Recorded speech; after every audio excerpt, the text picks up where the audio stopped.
Hello, everybody. It's Sleepy Reader. I actually am quite sleepy this time, but in any case, I'd like to share some of my thoughts about some comic books I've read in the past few days. Uh, some of this week's comic books, and the Rocketeer Cargo of Doom, which I have now finished reading. And I think at least one person asked me to give my full thoughts on it. To help them in their decision of whether to buy it. But great responsibility. But I'll just give you my thoughts, and it's up to you.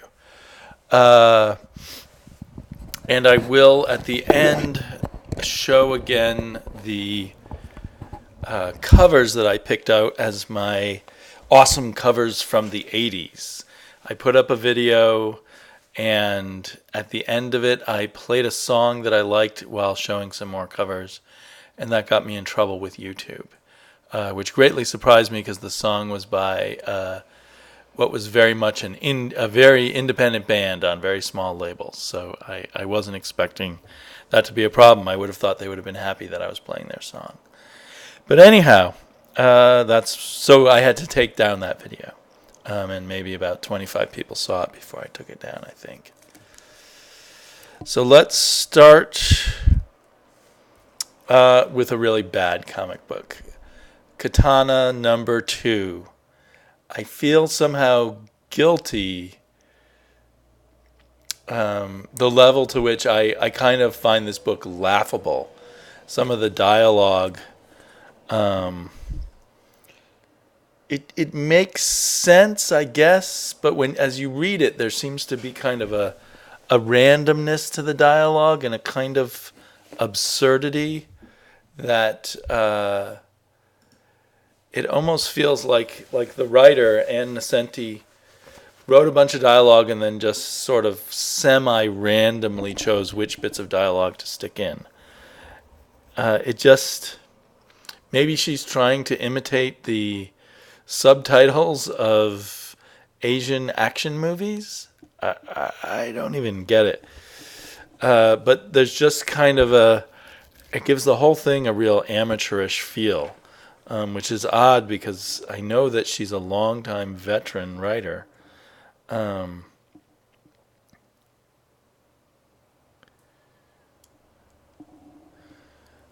I don't know. If I try to choose some dialogue to read to you, it might not convey. It's just the overall effect in the end makes it seem very amateurish. Getting close to the heart, huh? What happens when I get even closer? Will you lose your balance? Shut up, back off. But you have a second plan. Keep your distance. I don't know. It's just odd. The art is, this time the artist, I think on the first issue he did his own inking, and now it's the artist Alex Sanchez, and now it's being inked by Claude St. Aubin, and the art is okay, but it lost some of its flavor by being inked by someone else, and in general is not art that's wowing me or anything.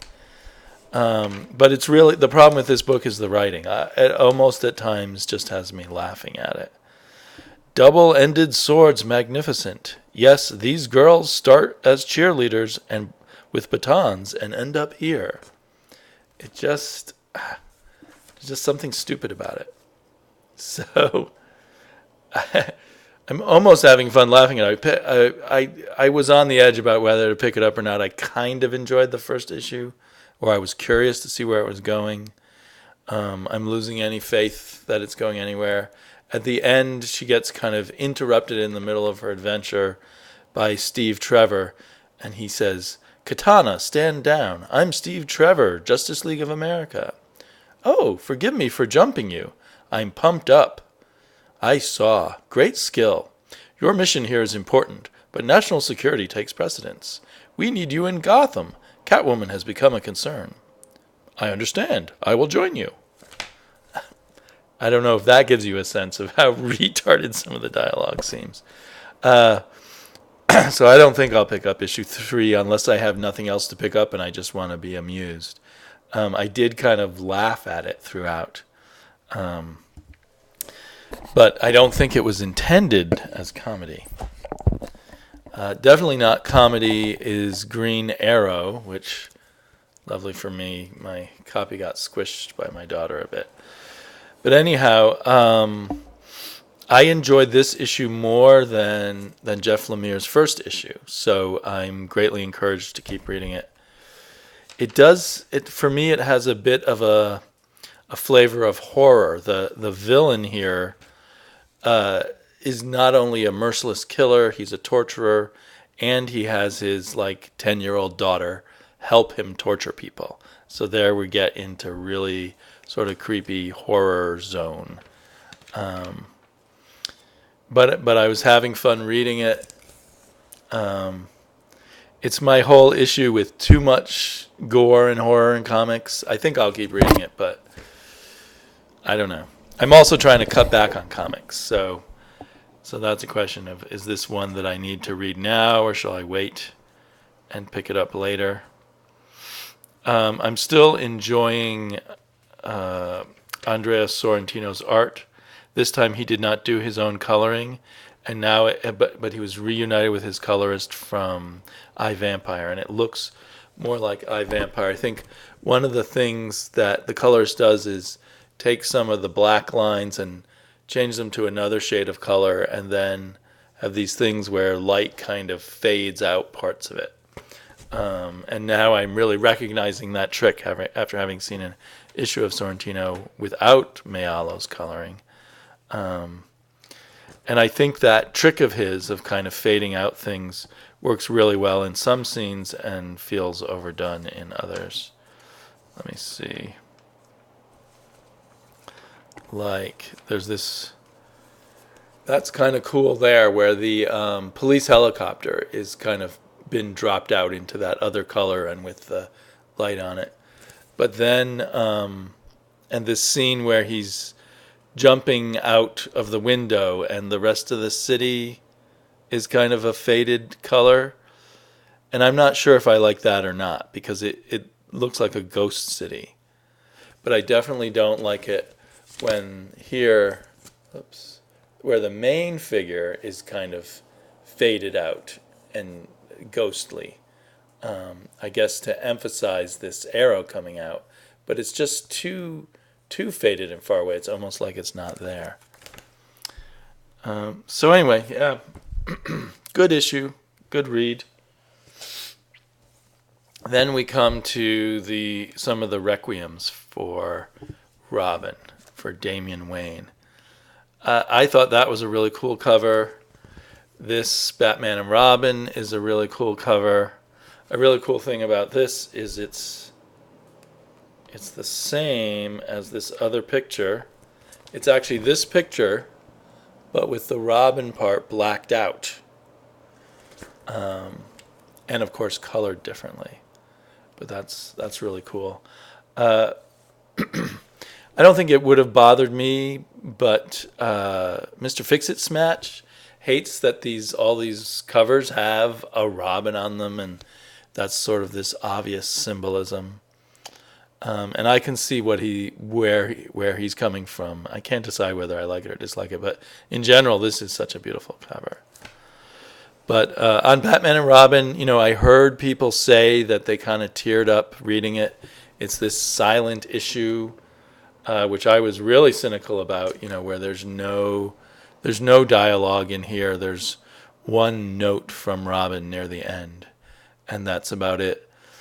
And I thought I wouldn't like it, but I loved it. I kind of teared up. I felt the tears welling in my eyes, which is about as far as I ever go. I'm not the teary type of person. But and then I just reread it again this evening because I read it yesterday, and I felt the same emotions all over again. It's really powerful. This Gleason's artwork, or Gleason and his inker Mick Gray, I think it is. Yeah, Mick Gray. They draw in a very heavy way, and it's very emotional to me. And It just really works. It has a bit of a feel of woodcuts, woodcut art, and it's hard to completely describe their art and why I like it so much, because it's certainly a lot simpler Batman art than you see, say, from Greg Capullo or from the fill-in artist in the other Batman by Andy Kubert. Some of the designs in this are quite innovative and stunning. I mean, to make so much of that cover black, but that double-page spread, but it really works. So I think this issue is kind of a masterpiece of sorts. And maybe it wouldn't be a masterpiece to someone who hasn't felt themselves involved with Damian. I don't know if someone who didn't care about the death of Damian would care about this. But this is the book where you care about the death of Damian, not Batman Inc. And it makes me wish if Damian had to die, if only it could have been done in this book by these creators. It would have been so much better. And then Scott Snyder does his own Requiem issue for Damian. And it's pretty good, but somehow, especially after reading Batman and Robin, it seemed weak to me. Snyder, I think it kind of, in one issue, kind of encapsulates a lot of Snyder's techniques, his strengths and his weaknesses. For him, the way he writes a story, it's like a box that you open up and you see different parts of the story as you open it up. And so we get the story through the point of view of Harper Row, who's kind of starting to set herself up as a superhero. But with her brother and her father, who's a criminal in jail and such, we get to see Batman from the outside as he goes through this kind of hell week of mourning Robin and sort of going crazy on all the petty criminals in Gotham. But underneath all of Snyder's sort of unfolding box of the plot it's almost like he thinks things out too much, and he has a theme, and he's going to solve problems with words. Of course, that's something a writer would do, but he's almost too writerly, and the final solution at the end of the book that is going to bring Batman back to normal is a word. Here's a word my grandma always told me when I was going through hard times, and I'm sure it will help you, Batman. and I just don't buy it, and it's weak stuff compared to the emotion in here, and it doesn't. In the end, it doesn't acknowledge by the idea that you could bring yourself back to Earth, in this kind of reasonable way. It doesn't have an emotional truth to it to me. I suppose for some people it does. For some people, just talking about things is enough to solve their emotional problems. But I don't relate to that. And so there's several scenes of him talking with Harper Row, and that gets him into a better place, I guess. The other, it's another one of these things where it's all one story, but there's two artists at the back. Is Alex Maleev, who has, a diametrically opposite style from Andy Kubert. Alex Maleev might be a really cool choice for some Batman, but mixing the two of them is kind of crazy. And his art is pretty unemotional and distanced looking, Alex Maleev's. And Andy Kubert's art is very kinetic and great for action, but the emotion seems to stay at one level of just this kinetic action, anger emotion. So I don't know if I've expressed myself well about why this issue let me down, although so like all of Snyder's work that I've read so far, which I guess has just been Batman and Swamp Thing, it It's enjoyable. There's lots of clever parts to it, but there, especially here, the final punch, the meaning of it all, the deeper part is a little trite. It's just words somehow. It's just like, here's the theme of this book. I'm your English teacher, and I'm telling you what the theme of this book is, kind of thing, if that makes sense.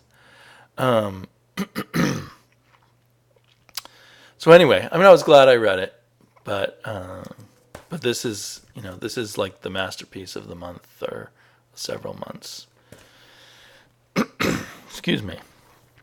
And despite this, I'm pretty sure I'm going to drop Batman and Robin because, yeah, it's not the same. It's not going to be the same book anymore. It's going to be a different book, and I'm looking for books to drop.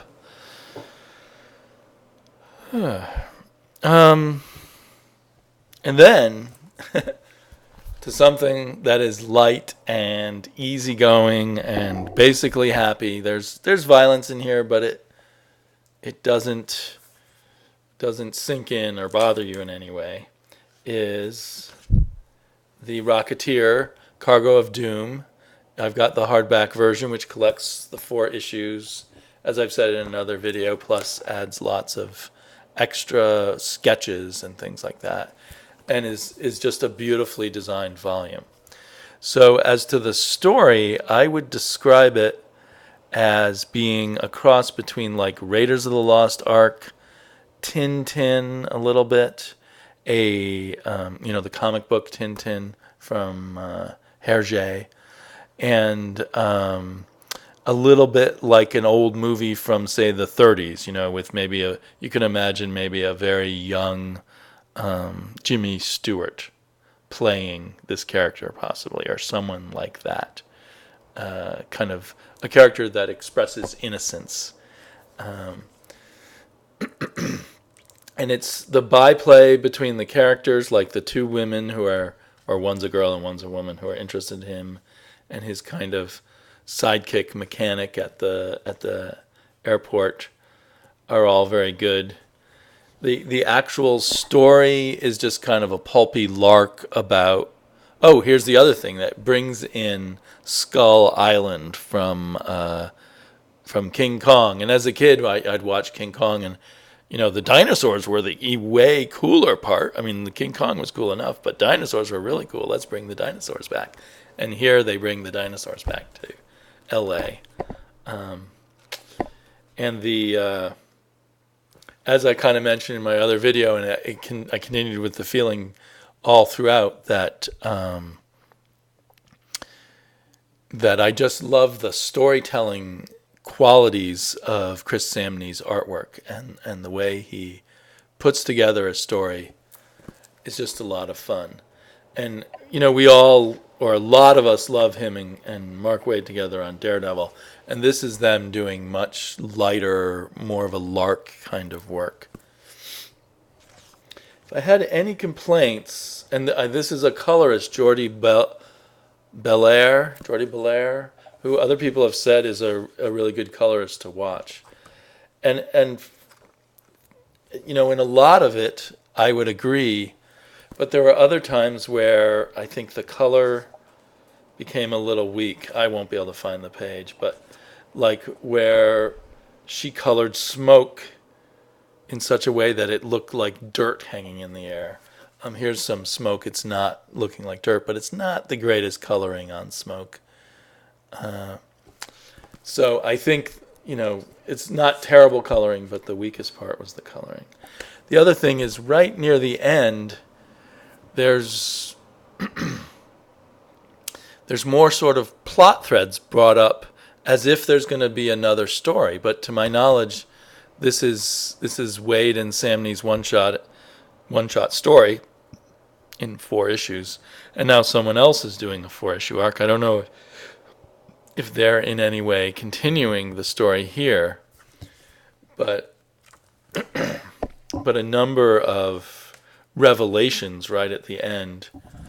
It didn't take away my enjoyment of the story, but right at the end, a character is revealed to not be who we originally thought he was, and that would obviously lead to the next chapter, the next plot. So if anyone's reading the current Rocketeer, which has something about Hollywood in the title, I'd love to hear if it does continue this story or not. I still really enjoyed this and feel this is well worth it. If that kind of light, pulpy storytelling that I just tried to describe appeals to you, then you will definitely like it. And this hardback volume is a great deal for $12 on Amazon the last I looked. So I'll show you my covers again for everyone. If you saw that video before I took it down, you can turn away now. I won't play music this time. I guess maybe the difference is, a lot of people play music in the background while they're talking, but I played music and stopped talking and just showed images. So what I had decided was, this is a response to a Spiro.geek idea of a tag of your 5 best covers, just a tag to the whole community.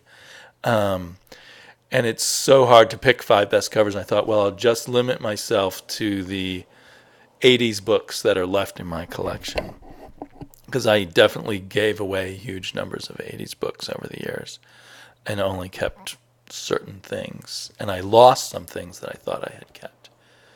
But anyhow, I have lots of Daredevils of the Frank Miller run, and this one jumped out at me because of its simplicity and its layout. It kind of feels like a poster, but it also tells a story, captures an intense moment. And you can see here that Frank Miller, he's a decent penciler, but he doesn't go all out to be the most amazing, detailed renderer of superhero figures. But he just has a great sense of design, I think, and a great layout and a great sense of storytelling that even comes through in his covers. And actually, I remember at some point, when he was the hot guy at Marvel just before he moved over to DC and did Batman, that he did tons and tons of covers for Marvel, which you wouldn't think would be their first choice, someone who does such a simple kind of drawing style. But he had a flair for capturing the moment that would get you to want to buy the comic book, I think. Then another of my favorite covers in my collection from the 80s that I think is really awesome is this cover from the New Teen Titans. This was issue number 12. You've got literally the clash of Titans, the clash of some of the Teen Titans, and the clash of some mythological characters on each side. And this kind of pose you see in a lot of group comics, super team kind of comics. But I think it's just done kind of perfectly here by George Perez. And I love his run on the Teen Titans and his art, and lots of the covers that I picked out. I initially picked out like 13 or 14 covers, trying to whittle them down, and lots of those covers were by George. And then here's an interesting one, another sort of interesting layout. This is Jim Starlin. I think Jim Starlin's done lots of cool covers, especially in the 70s and 80s, but he's probably still doing them. And this is just a marvelous setup. And I think that, it's the kind of scene that we've seen in movies, but I think most of those movies were shot after this book came out in like 1982. Not that I'm saying movies got it from him. I'm sure it's this kind of overhead showing the characters surrounded and action is about to start in the next second. But anyway, I love the way Starlin pulls it off here and his use of space and the colors, and that they're standing on top of their logo for Dreadstar. Great cover. And I could have picked a lot of other Dreadstar covers too. This is an issue of Marvel Fanfare with a cover by P. Craig Russell. And, I think for its time, the style was quite unusual. And the colors are very brilliant. I assume Russell did his own coloring, because most coloring, even on covers, wasn't this advanced back then. And I love, this is also a really good layout. It's more complicated, but somehow the artist keeps you centered on the main figures and then kind of allows you to explore out along the sides of the picture. I love that eye that's popping out of some kind of Cthulhu-like monster in the background. But yeah, so this is just, I remember seeing this cover, and I remember all of these covers when I first saw them. Like, I'll see them now, and it'll just pop me back for a second, back when I first saw these covers on a rack or at a store or something and decided to pick them up. And finally, in my 5 most awesome covers from my 80s comics is this giant-size issue of the Swamp Thing, back in the classic Alan Moore run. I'm not sure who did this cover, if it was John Totalbein or maybe Steve Bissette or maybe Rick Veitch. They all worked on the Swamp Thing. They all did fabulous work while they were working with Alan Moore. And I don't know, I just love the juxtaposition between the Swamp Thing, who is basically, he's rising above the regular superhero world. He's becoming something larger and greater than he's ever been before, and that really than people normally are in the DC universe at this time. And so the contrast between him and Batman is very intense. So thanks again to Spiro.geek for the idea of this. I'm just going to quickly show a bunch of other covers that were also Rands from my 80s collection. Just because I have them in front of me, I'm going to show them. But thanks to all of you who've made it this far through the video. I am still getting a great kick out of being part of this community. I'm on Twitter and I'm not on Facebook. I'm on Facebook, but I don't read Facebook. But anyway, there's lots of ways to contact me. I guess I've mentioned that before. And I enjoy the contact with people who are interested in this community.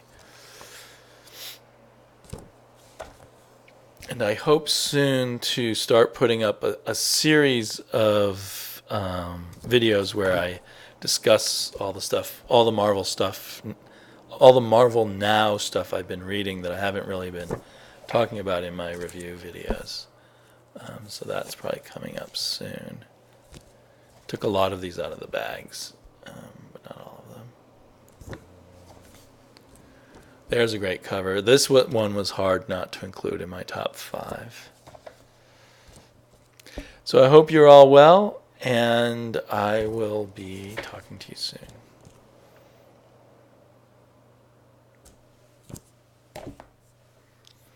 Oh, here's a great one that's not. This is probably from the 60s. Great cover. Goodbye, everyone.